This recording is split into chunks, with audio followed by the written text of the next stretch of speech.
Hi ಎಲ್ಲರಿಗೂ ನಮಸ್ತೆ. ನಾನಿವತ್ತು ನಿಮಗೆ ಸೋರೆಕಾಯಿಯ ಪಾಯಸ ಯಾವ ಥರ ಮಾಡೋದು ಅಂತ ತಿಳಿಸ್ಕೊಡ್ತಾ ಇದ್ದೇನೆ. ಸೋರೆಕಾಯಿಯ ಪಾಯಸನ ಮಾಡಲಿಕ್ಕೆ ನಾನಿಲ್ಲಿ ಒಂದು ಸೋರೆಕಾಯಿಯನ್ನು ತಗೊಂಡಿದ್ದೇನೆ. ಒಂದು ಸೋರೆಕಾಯಿಯ ಈ ಥರ ಸಿಪ್ಪೆನ ಎಲ್ಲ ನೀಟಾಗಿ ಕ್ಲೀನ್ ಮಾಡ್ಕೋಬೇಕು. ತೆಗೆದ್ಬಿಟ್ಟು ಅದರ ಒಳಗಡೆ ಬೀಜನ ತೆಗಿಬೇಕಾಗತ್ತೆ. ಬೀಜ ತೆಗೆದು ಈ ಥರ ಕಟ್ ಮಾಡ್ಕೊಂಡಿದ್ದೇನೆ. ನೀವು ಯಾವ ಥರ ಬೇಕಾದರೂ ಕಟ್ ಮಾಡ್ಕೋಬೋದು. ಈ ಥರ ಕಟ್ ಮಾಡ್ಕೊಂಡಿದ್ದೇನೆ. ನಾನಿವತ್ತು ಇದನ್ನು ಬೇಯಿಸ್ಕೊಂಡು ಗ್ರೈಂಡ್ ಮಾಡ್ಕೊಳ್ತಾ ಇದ್ದೇನೆ. ಅದಕ್ಕೆ ನಿಮಗೆ ಯಾವ ಥರ ಸೈಜಲ್ಲಿ ಬೇಕಾದರೂ ಕಟ್ ಮಾಡ್ಕೊಳ್ಳಿ. ಇವಾಗ ಏನೇನು ಇಂಗ್ರೀಡಿಯೆಂಟ್ಸ್ ಬೇಕು ಅಂತ ನೋಡುವ. ಮೊದಲಿಗೆ ಬೆಲ್ಲ. 1 ಕಪ್ ಬೆಲ್ಲ ತಗೊಂಡಿದ್ದೇನೆ. ಹಾಗೆ ತೆಂಗಿನಕಾಯಿ ತುರಿ ತಗೊಂಡಿದ್ದೇನೆ.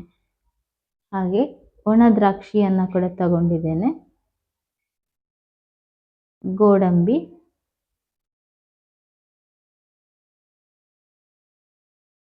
ತುಪ್ಪ ತಗೊಂಡಿದ್ದೇನೆ. ಹಾಗೆ ಉಪ್ಪು, ಏಲಕ್ಕಿ, ಇಷ್ಟ ಐಟಮನ್ನು ತಗೊಂಡಿದ್ದೇನೆ. ಇವಾಗ ಯಾವ ಥರ ಮಾಡೋದು ಅಂತ ನೋಡುವ. ಮೊದಲು ಸೋರೆಕಾಯಿಯನ್ನು ಬೇಯಿಸ್ಕೋಬೇಕು. ಅದಕ್ಕೆ ನೀರು ಹಾಕಿ ಸ್ಟವ್ ಮೇಲೆ ಇಟ್ಟಿದ್ದೇನೆ. ಅದಕ್ಕೆ ಒಂದು ಮುಚ್ಚಳನ್ನು ಮುಚ್ಚಿ ಒಂದು 5 ರಿಂದ 6 ನಿಮಿಷ ಬೇಯಿಸ್ಕೋಬೇಕಾಗತ್ತೆ. ಇಲ್ಲಿ ನಾನೊಂದು ಬಾಣಲೆನ ತಗೊಂಡು ಅದಕ್ಕೆ ಸ್ವಲ್ಪ ತುಪ್ಪನ ಹಾಕ್ಕೊಂಡಿದ್ದೇನೆ. ಇವಾಗ ನಾವು ಗೋಡಂಬಿಯನ್ನು ಫ್ರೈ ಮಾಡ್ಕೊಳ್ಳುವ. ಈಗ ಗೋಡಂಬಿನ ಹಾಕ್ಕೊಂಡು ಒಂದು ಲೈಟ್ ಬ್ರೌನ್ ಕಲರ್ ಬರೋ ತನಕ ಫ್ರೈ ಮಾಡ್ತಾ ಇದ್ದೇನೆ. ಇದನ್ನು ಸ್ವಲ್ಪ ಲೈಟ್ ಬ್ರೌನ್ ಕಲರ್ ಬರೋ ತನಕ ಫ್ರೈ ಮಾಡಿಕೊಂಡು ಒಂದು ಬೌಲಿಗೆ ಟ್ರಾನ್ಸ್ಫರ್ ಮಾಡ್ಕೊಳ್ತಾ ಇದ್ದೇನೆ. ಹಾಗೆ ಈ ಒಣ ದ್ರಾಕ್ಷಿಯನ್ನು ಕೂಡ ಇದೇ ತುಪ್ಪದಲ್ಲಿ ನಾನು ಹುರ್ಕೊಳ್ತಾ ಇದ್ದೇನೆ. ಇಲ್ಲಿ ನಾನು 2 ಕಲರ್ನ ಒಣ ದ್ರಾಕ್ಷಿಯನ್ನು ತಗೊಂಡಿದ್ದೇನೆ. ನಿಮ್ಮ ಹತ್ರ ಇದ್ದರೆ ಯೂಸ್ ಮಾಡಿ. ಇವಾಗ ಇದನ್ನು ಕೂಡ ನಾನು ಫ್ರೈ ಮಾಡಿ ಅದೇ ಸೇಮ್ ಬೌಲಿಗೆ ಎತ್ತಿಟ್ಕೊಳ್ತಾ ಇದ್ದೇನೆ. ಇದು ಕೂಡ ಇವಾಗ ಫ್ರೈ ಆಗಿದೆ ಚಂದ. ಇದನ್ನು ಕೂಡ ಸೇಮ್ ಬೌಲಲ್ಲಿ ಎತ್ತಿಟ್ಕೊಳ್ತಾ ಇದ್ದೇನೆ.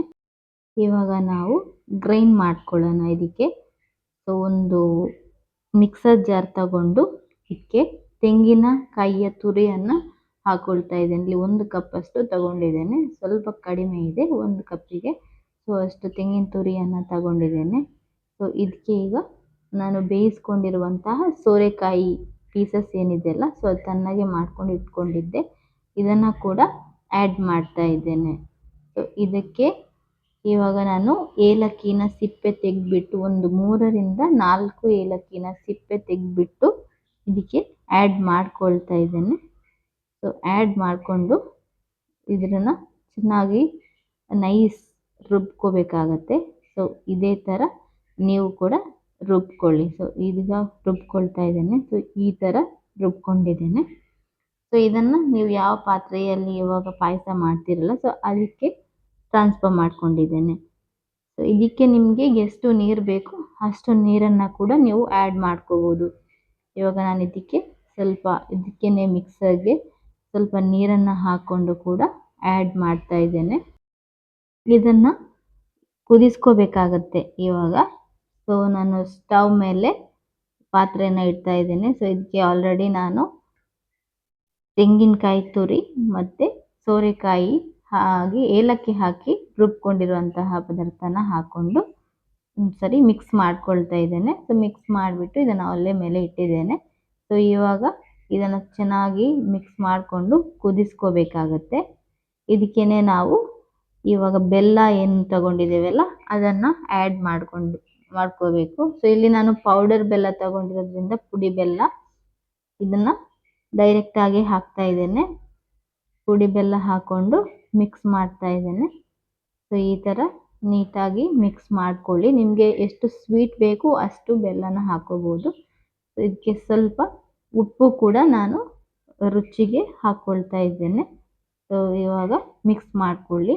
ಮಿಕ್ಸ್ ಮಾಡಿಬಿಟ್ಟು ಇದನ್ನು ಕುದಿಲಿಕ್ಕೆ ಬಿಡಬೇಕು.